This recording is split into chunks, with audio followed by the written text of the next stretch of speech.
Welcome back to the Emotionally Healthy Woman. Today we're going to talk about quit overfunctioning. Yes, I have to admit I am the pot and the kettle on this one. I am an overfunctioner to the extreme. How about you? Do you know what overfunctioning is? What about underfunctioning? Decide if you're the pot or the kettle on overfunctioning or underfunctioning. Probably one of the two. There are some who lie in between, but for the most part, we are overfunctioners and underfunctioners. I wonder if we can find that balance today. Okay, so what is overfunctioning? Overfunctioning is doing for others what they can and should do for themselves. Geri Scazzero says that in her book. Overfunctioning, if you really think about it, and this is how I describe it, when my brother was born, the youngest of my brothers, there was a 6-year difference. And I raised him for a time. Our mom was not, I just don't think she was a very good mom. She tended to ignore him for a while. And so I would take care of him. But at one point she told me, if you tie his shoes for him, he will never learn to do it himself. Okay, he was 2. He didn't know how to tie his shoes because he didn't even have the dexterity to do so. But the premise of what she said is correct. If you continue to do that for him, he will never learn to do it for himself. We do this all the time. I get paid to do this all the time. This is my job, to overfunction always. But I let that bleed into my life, and there's the problem. So overfunctioning is doing for others what they can and should do for themselves. Underfunctioning, then, is allowing others to do for you what you can and should be doing for yourself. There are those who will allow others to do it because they will, and thereby getting out of doing it. But that causes other people to then do more than they should be doing. My husband admitted years later, when the girls were little, when our kids were babies, they would cry in the middle of the night.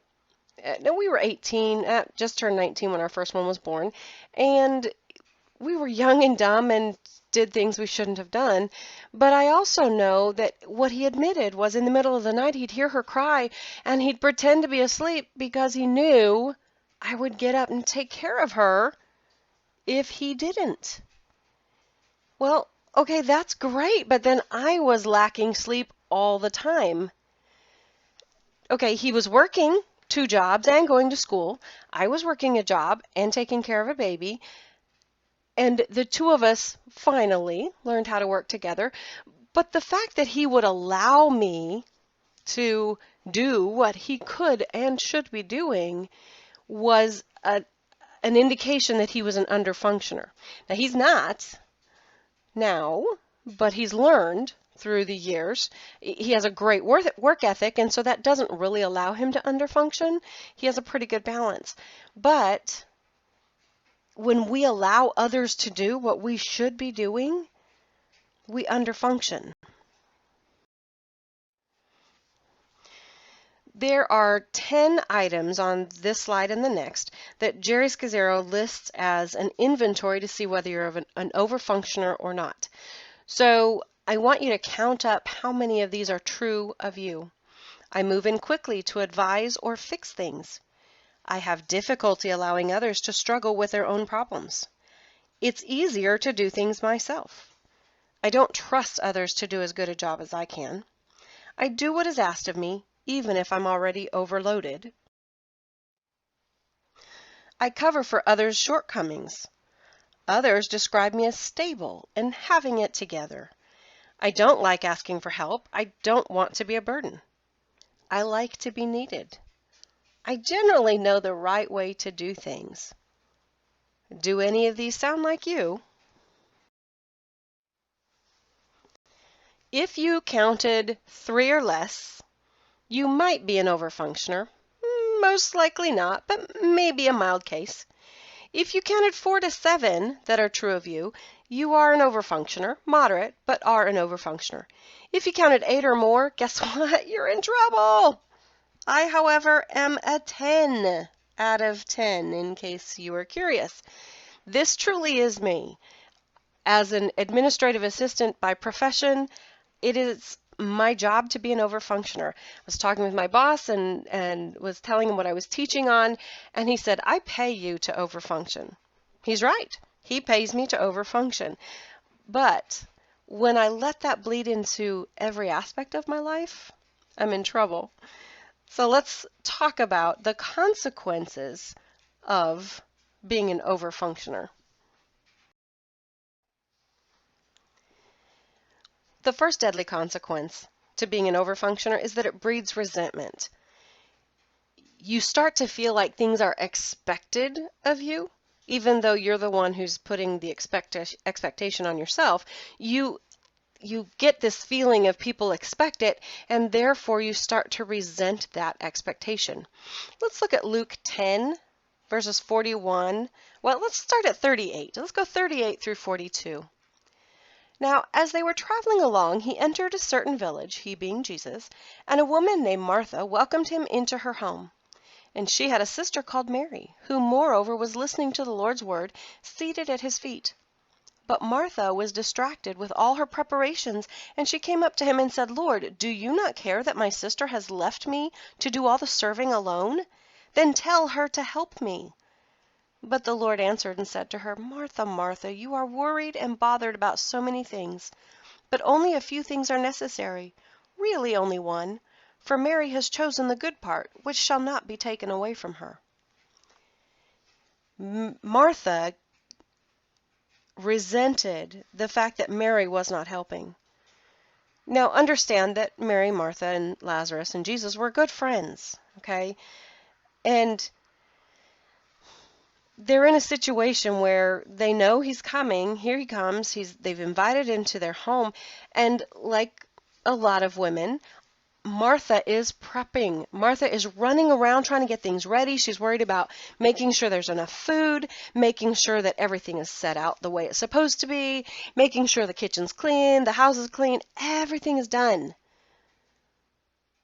Mary was sitting at Jesus' feet listening to his words.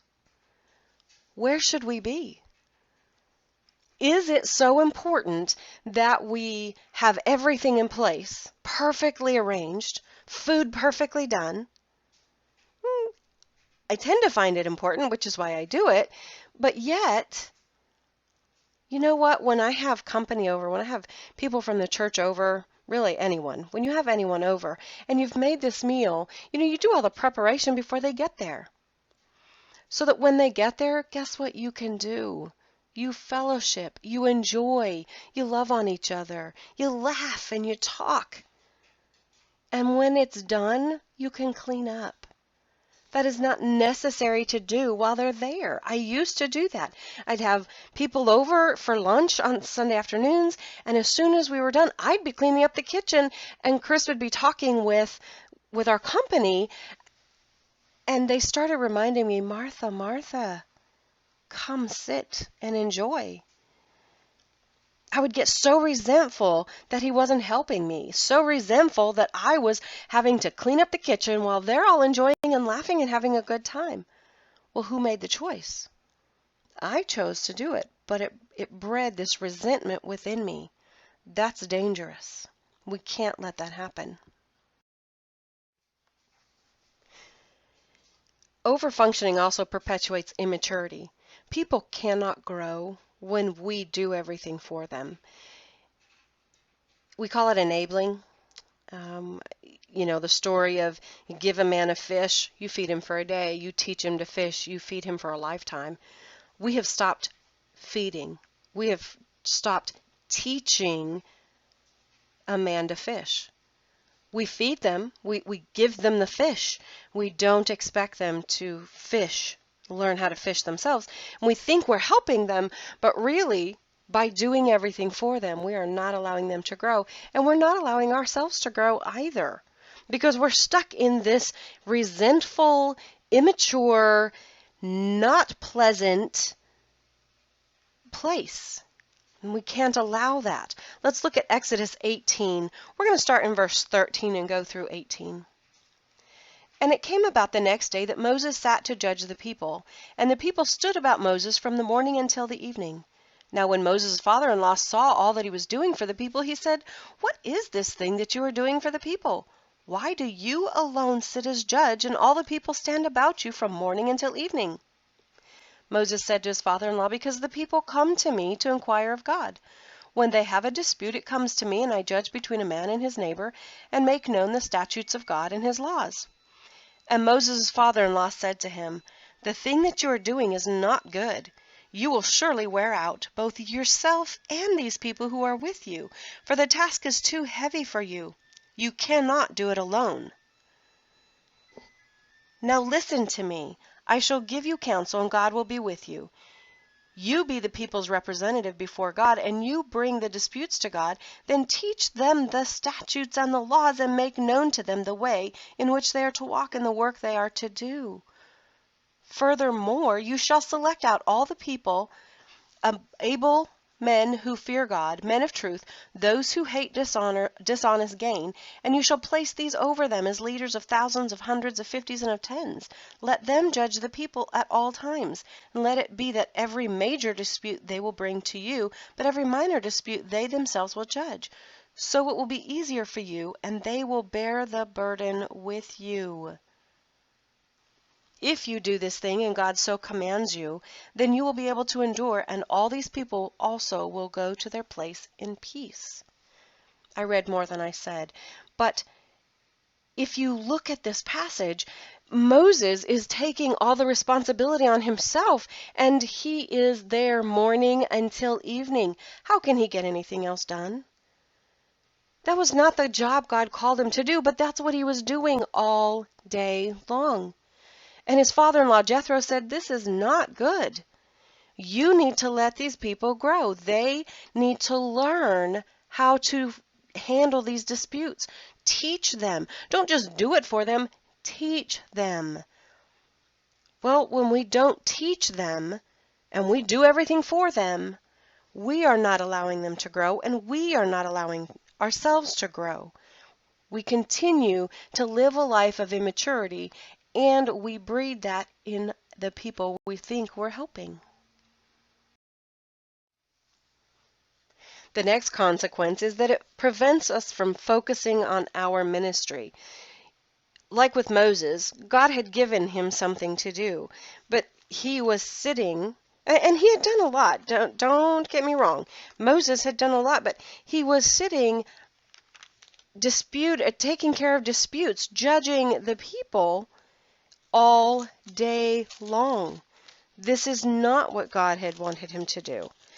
And Jethro told him he needed to be doing something else.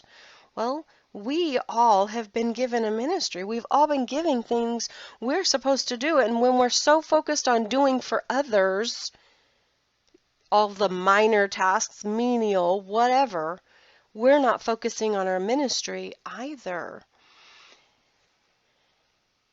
You know, John 17:4, Jesus is praying, and he says, "I glorified you on the earth, having accomplished the work which you have given me to do."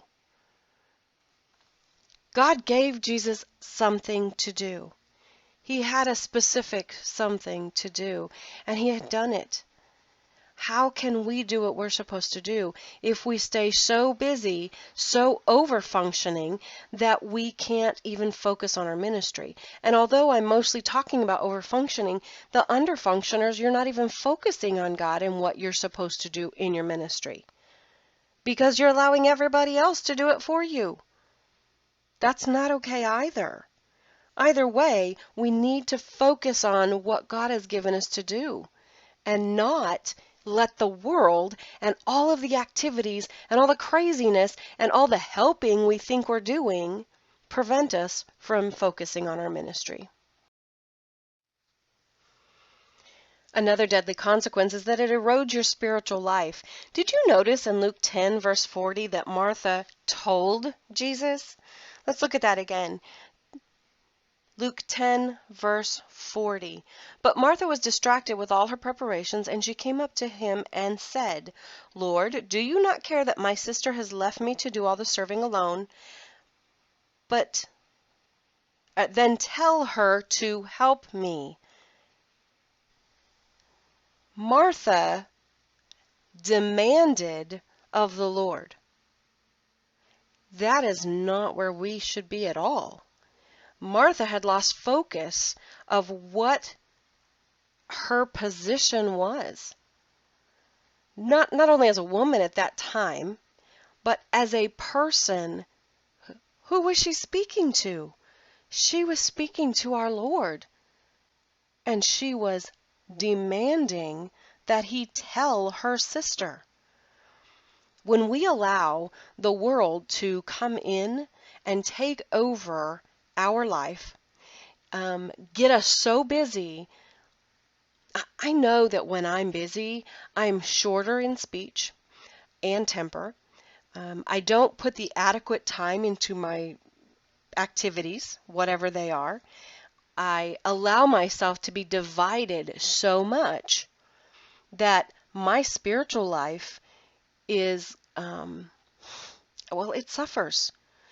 I don't spend time in the Word like I should. I don't spend time in prayer as I should. My eyes are not focused on Jesus because they're focused on the things of the world, which they're not supposed to be focused on. So my spiritual life gets all out of whack and starts to erode away because I'm not focused where I should be. We need to be careful with that. I've said before, I view my life every day as a plate, and my plate is always full. So if I'm asked to do something else, I have to look at my plate and say, okay, if I do this, I'm going to have to remove something. Now, is it so important that something else can be removed? Or do I need to say no? Because if my plate is full and I say yes to another thing, I'm just piling it on. And as we learned in the last lesson, we can't blame anybody else for that. We can't say, well, they brought me another thing and they piled this on my desk and I had to do this. No, you chose. You chose to allow your plate to get so full that you can't function on any of it because you're overfunctioning in all of it. This is what we need to watch. And when that interrupts our spiritual life, this is a problem. This is a very serious problem. We cannot allow that to happen because our spiritual life is our connection to God, and we can't back up and say, I don't need that. Because unfortunately, we see a world of people who have said, I'm so busy, I can't be at church. I'm so busy, I don't have time to read my Bible. I'm so busy, I don't have time to pray. I'm so busy, I don't have time to do the work of the Lord. Whoa! We have gotten out of our commitment to God because we have allowed ourselves to get so busy with everything else. This is a danger, women. I really, really charge you to look at this. Overfunctioning and allowing yourselves to get so far away from where God wants you is unhealthy. Remember, our goal is to get our lives, our spiritual and emotional life healthy. We want to be healthy. Okay, so being an overfunctioner, this is a huge, deadly consequence. The next deadly consequence is that it destroys community. There is a lack of responsibility when we do for others what they can and should do for themselves. We are teaching them a lack of responsibility. Now, through the resentment and the immaturity and the lack of focus and our spiritual life going downhill, we start separating from others. That destroys the community as well. But the lack of responsibility that we're teaching a child or a Christian child or a brother or sister or a coworker by doing their job for them, It teaches them they don't have to be responsible. My brother-in-law, who passed away several years ago, he used to tell my mother-in-law and I, well, there was a time when one of his daughter's birthday was coming up, and they were at our house during that time at his mom and dad's house, and we wanted to do a birthday party. Chad had talked to us about doing a birthday party. It sounded like a great idea, but he had no gumption to do it himself. And the discussion was that he kept saying, well, it'll get done. Chad, you need to get these things in order. It'll get done. Well, yeah, it'll get done because we'll do it. And he said, well, yeah, that's how it gets done.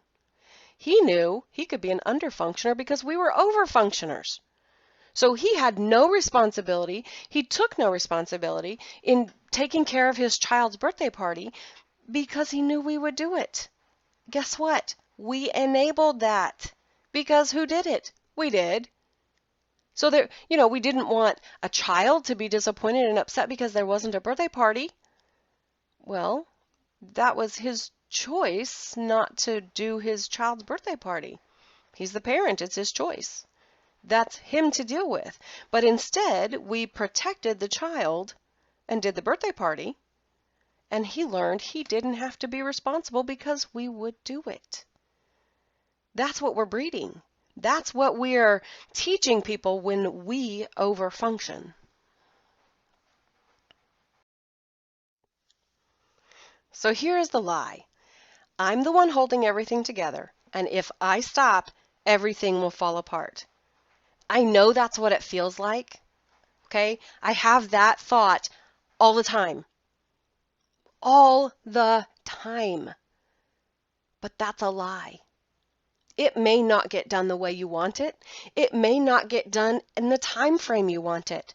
But if it's important enough, it will get done. Yeah, you may be the glue that holds everything together, but you're also the glue holding people back. So you need to let it go.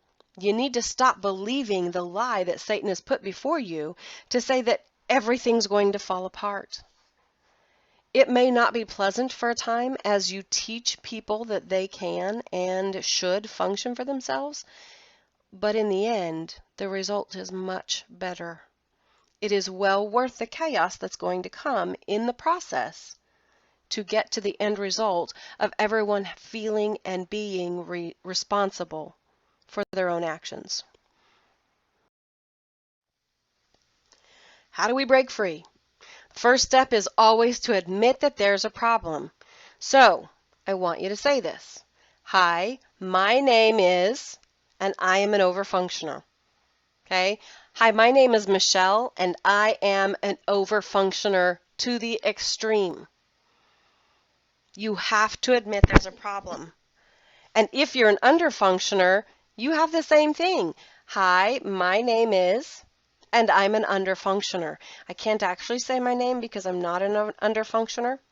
What I found as I taught this lesson, though, in the class was that there are people who are balanced. They are overfunctioners sometimes, and they are underfunctioners sometimes. That's awesome. That's wonderful that you have a time when you can just set everything aside and not do anything, just not function. That's great. I don't know how to do that. I'd like to know how to do that. I'm working on knowing how to do that, but I don't know how to do that. So, and I don't think that means you do nothing, sit around, do absolutely nothing. That's not what an underfunctioner is. But to be able to sit and do cross stitch while my husband makes dinner, what? That's just not how I have done things. I've started to work on that. He started to help me because he knows I'm an overfunctioner and he sees the stress and the pull of everyone and he sees what that does. So he's helping me, okay? But I had to admit there was a problem. I had to say, yes, there is a problem. I need to fix this problem. So the first step, admit there's a problem. The next step is to unleash the earthquake. You know, change is like an earthquake. It knocks everyone off balance, and there will be many aftershocks. This is not a pleasant process. I can tell you right now it's not pleasant. And you're going to think, oh, you're not helping me decide to not be an overfunctioner. There was a lot of groaning in the class when I taught this because it's not pleasant. And what you have to go through, yeah, I don't want people to have to go through it. But you know what? Being refined in the fire isn't a pleasant process either, but it's necessary for the impurities to be leached out and the authenticity to show. So therefore, we need to change. So when you're doing for everyone else in the family or in the church or at work, you need to realize that you're going to have to change. And people are used to you doing it. They're used to you being the go-to person and you're going to take care of it and they don't have to. So they're going to balk when it doesn't happen that way. When you say, you know what, I'm not going to be responsible for this anymore, you are. That's going to cause off-balanced people. They're not going to know what to do because all of a sudden you've become unpredictable. It's not easy.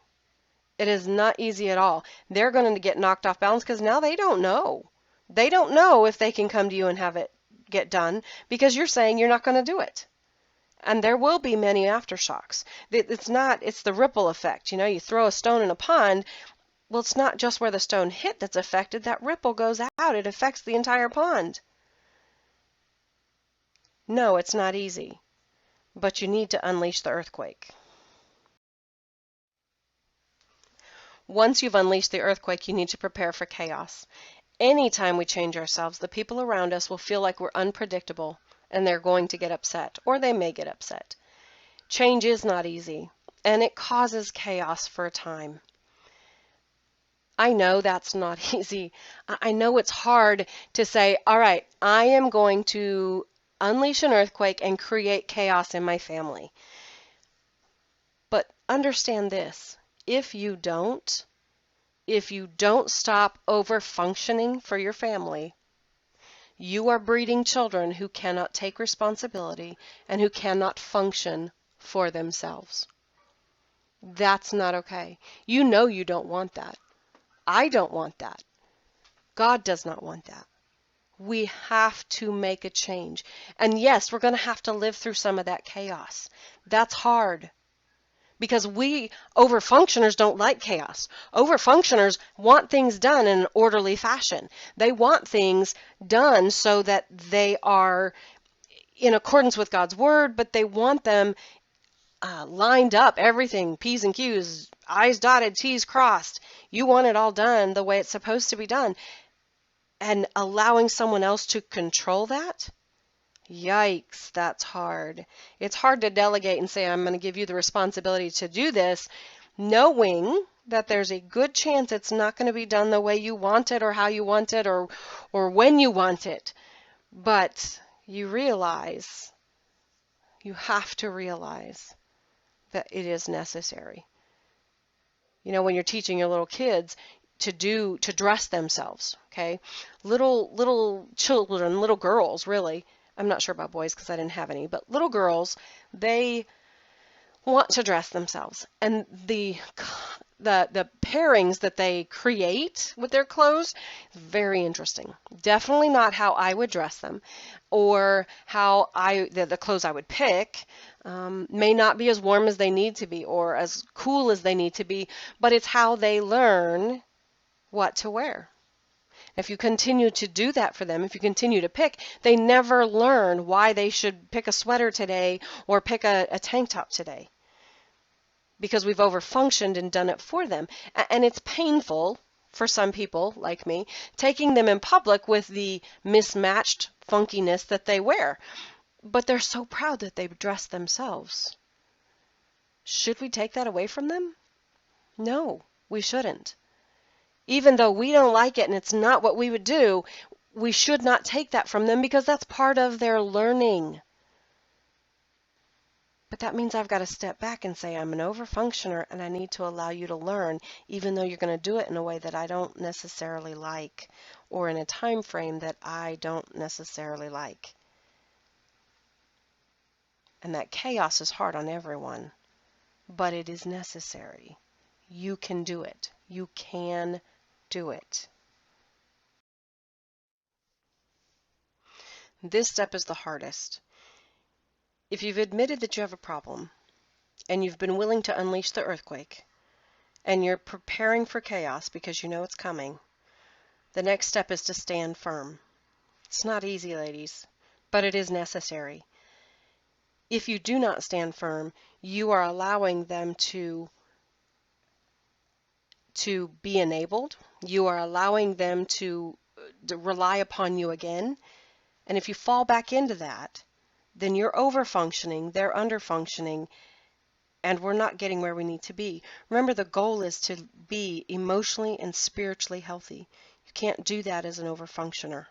You can't focus on your ministry. You can't do what you need to do, what God needs you and wants you to do, if you are overfunctioning. So if you don't get through this, even though it seems like it's horrible and there's no way I can let that go because it will all fall apart, do you know what? If it falls apart, they're going to learn how to put it back together. Because it's not that you're not there. It's not that you're not helping, but you need to stop doing it all for them. Stop overfunctioning and allowing and teaching others to be underfunctioners. You must stand firm. We must learn this to break free from the grasp of overfunctioning. I know this is a hard lesson. It's a hard lesson for me because I am an overfunctioner to the extreme and I have to learn how not to be. And I have to be active in that learning. And I have to be ready for the chaos that causes around me. But for my own emotional and spiritual health, I need to do that. For the health of the church, we need to do that so that those who are underfunctioning right now can learn how to function. Not to overfunction, but to function. And we need to go from overfunctioning to functioning.